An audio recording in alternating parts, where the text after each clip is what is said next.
Hey y'all, what's up? Welcome back to my channel. My name is Jessica if you're new here, and I'm a woman in long-term recovery. If you've been following me for any amount of time, you know that I recently created a TikTok account, and I was on there scrolling through, minding my own business this morning, eating my breakfast and drinking my coffee, and I saw something that literally made me so mad I thought the top of my fucking head was going to blow off. And I wanted to make a video about it because on the off chance that this YouTube channel ever blows up and gets big, or even if it doesn't, and a doctor, a nurse practitioner, a registered nurse, anybody in the healthcare field ever sees this video, I want this message to come across. As you guys know, I'm a woman in long-term recovery. I existed within my very active opiate addiction for 14 years, y'all. Very active opiate addiction. My opiate addiction started out really small. Yes, it was a choice. It very quickly turned from being a choice of my own and an escape of my own that I chose to no longer being a choice. And I learned really quickly during my active addiction that there is a lot of stigma around addiction, around recovery, around that whole thing. Before I ever had any dealings with addiction, recovery, anything like that, I've dealt all my life with depression, anxiety, mental health issues. So I already knew that my whole life I was going to deal with stigma of certain types. I did not realize and didn't really care, to be honest with you, at the time, that adding an addiction on top of that was going to layer on a whole nother layer of stigma, and that it was going to be way worse than what I had ever dealt with before. So if you've followed me along in any of my journey since I started making it public, you know that I fight against stigma every day. Yes, one of the things that I'm very passionate about is helping people that are struggling with substance use disorder. Doesn't matter to me where you are at in your journey, whether you're in active addiction, whether you are in recovery. That's what I mean when I say it doesn't matter to me where you're at in your journey. Whether you are starting to want to get help, whether you don't want help at all and you are just wanting to use, that's fine with me. I just want to help people, and that is what sets my soul on fire. That's what I'm most passionate about. So because of that, I fight against a lot of stigma all the time. I fight against it for myself personally, and I fight against it for people that I help in my local community, on social media. I do it all the friggin' time, because anytime you tell someone that you are an addict, you have been an addict, you suffer from mental health, you have any type of criminal background, anytime like that, people are automatically making judgments about you. It's very, very rare to tell someone that you have had any of those in your past, or that is your present situation, and them to not already be making judgments about you. So that's something that I fight against every day, and that I try to educate people against every day.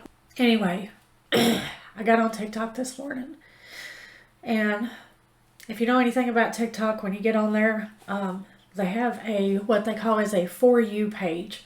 And I guess it's a way for people that get on TikTok to discover new creators. And I see a lady on there in a lab coat. She has a stethoscope around her neck. And I always look at people's hashtags, because it's a way for me to quickly get through stuff. Because if I don't watch, I'll be on TikTok all day. And I won't get anything done. So I noticed in her hashtags that she had hashtagged addiction. So I was like, oh, okay, let's watch this. I'm glad that I did, but in a way I wish I'd skipped it. Because she's part of the problem. Here is a woman that I'm assuming by her username that she's a nurse practitioner because it says NP at the end of her username. And she was defending herself because she had made a video previously. I guess that a lot of people in her previous video had come after her, telling her that making fun of people that suffered with addiction was not nice. I go back and I watch her first video. And she sets her phone up to the side, and starts it recording or whatever. And so you see her come running out of the room and she's like, guys, I'm so excited. I learned a new word at work today. And a new bug. And she's like, mosquitoes. In the first video that she makes, that I had to go back and watch, for context, because I don't just randomly attack people on the internet. I'm not one of those Karens. I do my research, I make sure that I have context. And make sure that I don't take your video out of context. So I go back, and I'm watching this first video, and she says that about mosquitoes. And she was like, yeah, apparently it's this thing where we have these mosquitoes that are... She's making fun of fucking people that use meth. And she's like, apparently, you get bit by these mosquitoes and it causes an infection and you have to come to the ER and get treated for it. And she's talking about making sure she puts on her fucking bug spray and everything.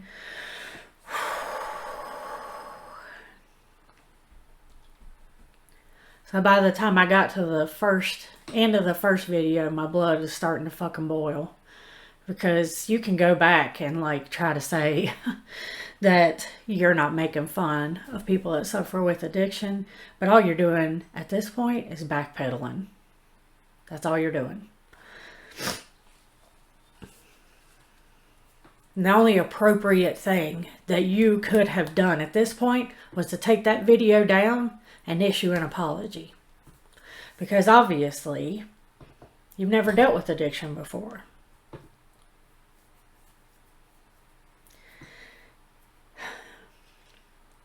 So after I watched her first video, I'm like, oh, okay. I scrolled through a couple of her comments and people were, going in there and telling her. And people were just being assholes. They were going in there and saying, this isn't right. You shouldn't say this. Addiction is a disease. The stuff that people normally say. Nobody was overly rude or anything to her. Just telling her, asking her kindly, actually, to take the video down. So instead of taking the video down, she makes the second video, which is the one that I came across initially. And she says, for all you Karens out there that came into my comment section, I was not making fun of addiction. But I want you to know that we're not stupid. Talking about doctors and nurses, I'm assuming. And when you come into the ER, just be honest with us. Because, we know. Okay, well that's legitimate. Because anytime I was in active addiction and I went to the doctor or the emergency room or anything like that, I pretty much assumed that whatever doctor I saw knew I was in active addiction because of the way I used drugs. I wasn't an IV drug user. I snorted all of my drugs.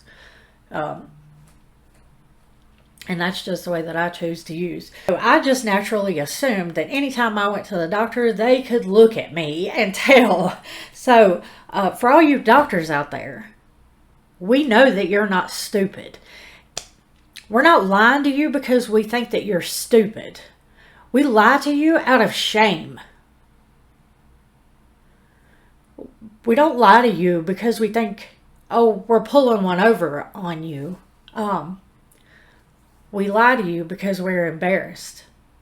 We lie to you because the shame and the guilt and the embarrassment of our addiction is like carrying around a 50-ton elephant on our back all the time.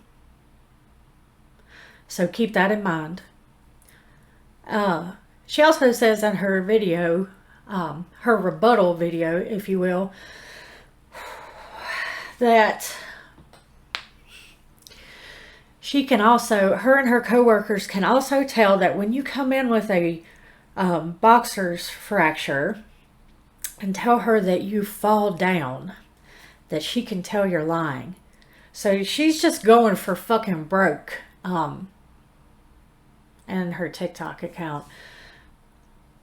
So not only is she making fun of people that are struggling with substance use disorder, she's also telling you that if you come in there after your significant other beats the shit out of you, and you're coming in there because you need medical treatment, she knows you're lying. And she's going to make a TikTok video about it. And she says at the end of it that she thinks that it's so great that she knows that people like us, me, are lying. And she's got such great feedback about it on her TikTok account that she's considering making a series about lies that get told in the ER. So here's my fucking problem with that. Like I said, when we come into a medical facility, whether it's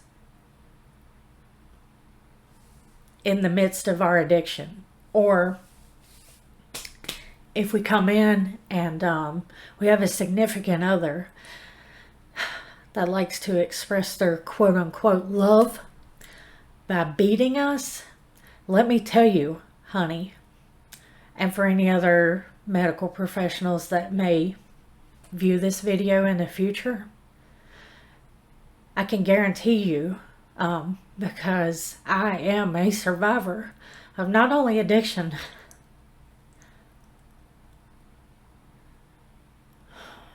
but domestic violence, that it took a lot to get us to walk in that door. A lot.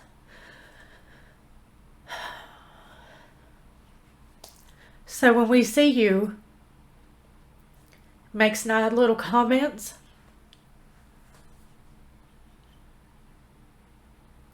or we hear you walk out of the room or go outside the curtain in the emergency room and talk to your coworkers about mosquitoes, or how you know I didn't fall down the steps for the 3rd time this year or this month or whatever it is, and then you guys giggle about it, you're causing further abuse and further trauma.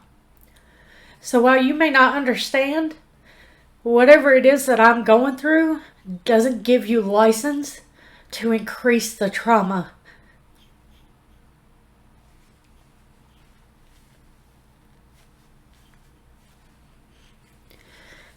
And as a medical professional, are you guys supposed to take some kind of oath that says first do no harm? Doesn't that include like a mental and emotional harm?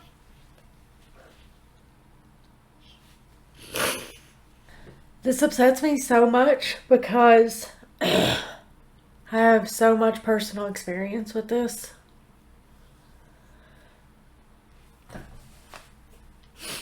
But also because now that I'm in recovery and I'm so blessed that I get to turn around and give back and work as a peer advocate for other people that are in recovery or that struggle with their mental health,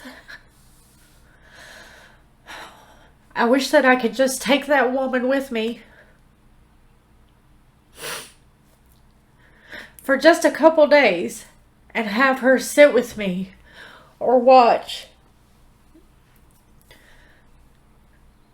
the amount of times that I have to take hours or days to talk somebody into going to get basic health care that's in active addiction.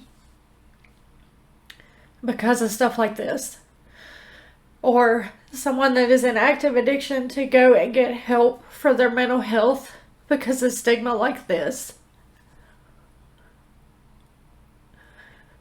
Or I wish I could take her with me and have her sit with me when I can talk them into going to get help and they run into a medical professional like her. And the damage that it does to them when they walk out of that office. I wish that she could see how much it crushes us and the damage that she does to us. Because then maybe she would reconsider making her videos that she thinks is so funny. And, you know, because it's not humorous. There's nothing funny about addiction. There's nothing funny about domestic violence. And as healthcare professionals, as basic humans, we all carry the responsibility to make sure that other people that we encounter on a daily basis, it's our job as human beings to make sure that that portion of the day when you see that human being is a little bit easier. Because you never know what someone is going through. Just because they're smiling and telling you that they're okay doesn't mean that they are. I can't imagine the damage that that woman has done. Like, in her entire career. I can't imagine. This is why I fight. I have a lot of people say to me, Jessica, why do you fight for people that are still in active addiction? Why do you stand up for them? This is why. This is one of the many reasons why, because I have so many.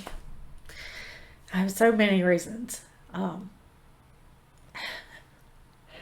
But this is why I cannot.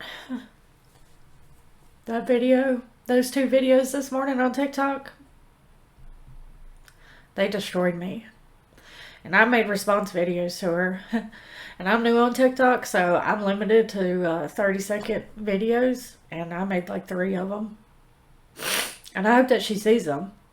I'm sure that she will disregard them. And, you know, if she does respond to them, I'm sure it will be some catty little thing taken up for herself. Because she just strikes me as one of those mean girls.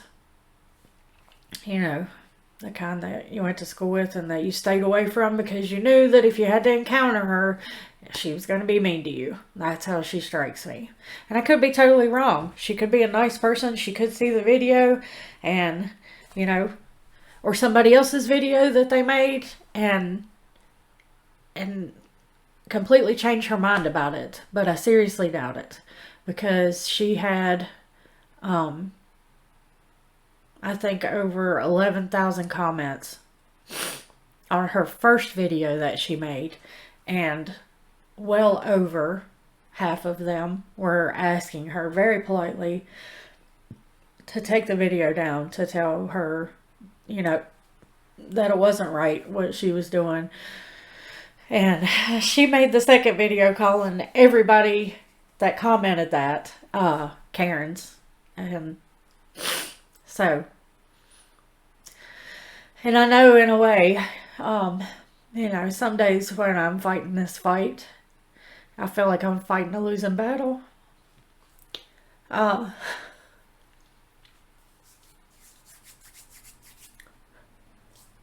Because people are just so mean. Just so mean. Like complete strangers are so mean. But then, or on days when I feel like I'm fighting a losing battle and I feel like I'm just standing at the bottom of a mountain that I'm never going to get to the top of. I think of Keith. Honestly.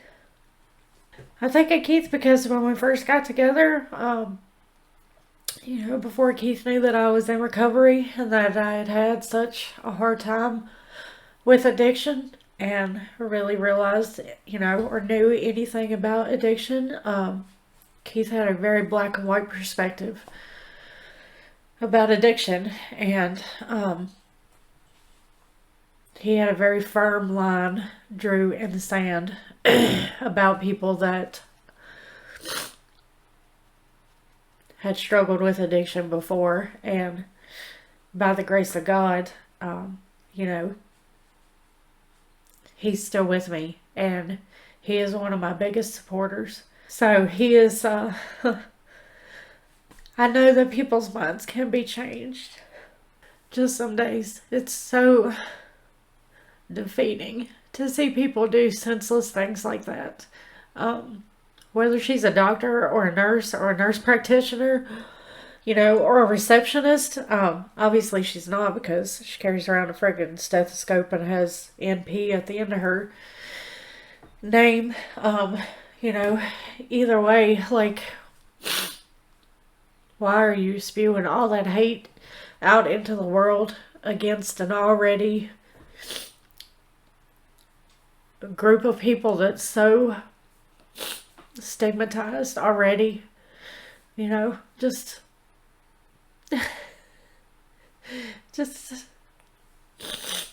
there's so much other stuff going on in the world that you could use your platform to talk about. There's so, you know, if you want to be funny, like, there's so many other things that you could be funny about. So you guys, that's all I want to say. Be mindful of your words, because language matters. And I know sometimes, you know, we all say things that we don't realize are hurtful when we say them. But if it gets brought to your attention, just work to say it in a different way. I say it all the time, you know, knowledge is power. And the more we know, the better we are. My granddad used to tell me all the time, you know, if one person tells you you're wrong,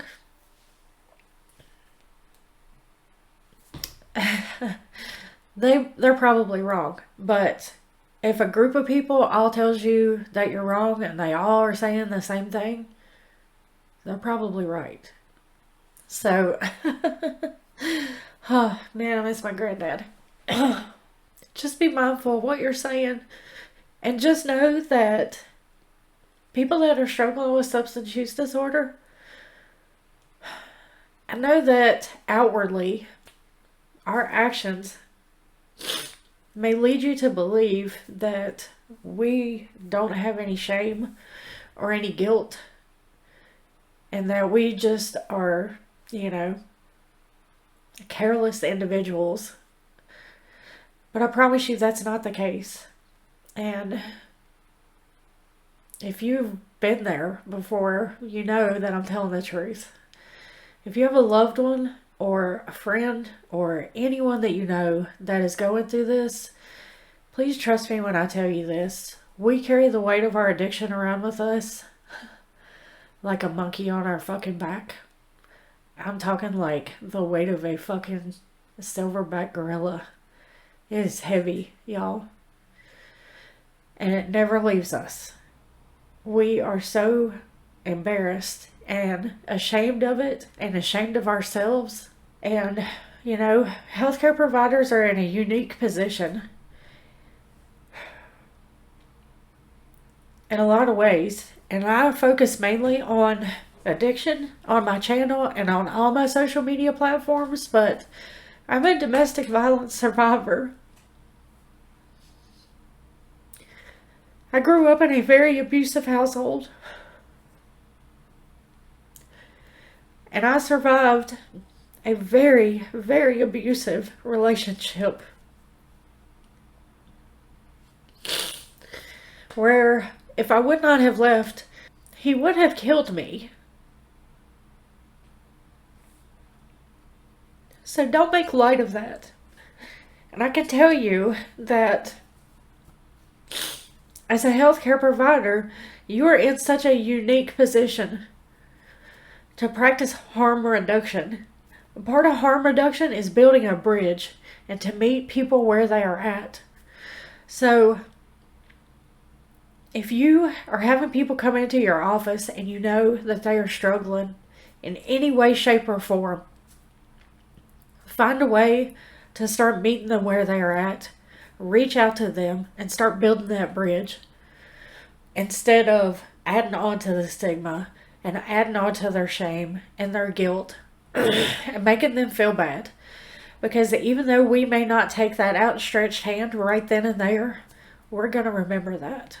So next time you have someone come into your office that is beaten and broken and battered, or is high and wants to act like they have a mosquito bite that is infected that they want you to treat, and you know that it's because they have been abusing meth and picking at their skin and they now have an infection, or whatever the case may be, you and I both know what is going on. So find a way to speak to them in a gentle and kind way and say, when you are ready, I will be here. It takes very little effort. It takes less effort to do that than it did to make your TikTok video, which caused a lot of hurt for a lot of people. I really hope that whoever you saw in your emergency room that day isn't on TikTok, and if they are, that they did not see your video, because I can only imagine the hurt that it did to them. As a healthcare provider, if you reach out to that woman or that man that has a home situation that is not good, they may not take your outstretched hand, your offer of help, or your acknowledgement of their situation right then and there. But the next time something happens, they might. Or they might just be out grocery shopping one day and just think, I've had enough. And I don't want to go home, but I wonder if that nurse at my doctor's office can help me. And they might just show up. And that addict that comes in and wants you to help them because they have an infection and they were treated kindly and humanely might get to the point where they're ready to start taking the steps needed to get on a recovery pathway, and they might remember how you treated them, and they might come back to your office and start asking for help. So instead of making fun of us, just be nice to us. That's all we want. We just want people to treat us like the human beings that we are. Stop judging us because we sin differently than you. That's all we want.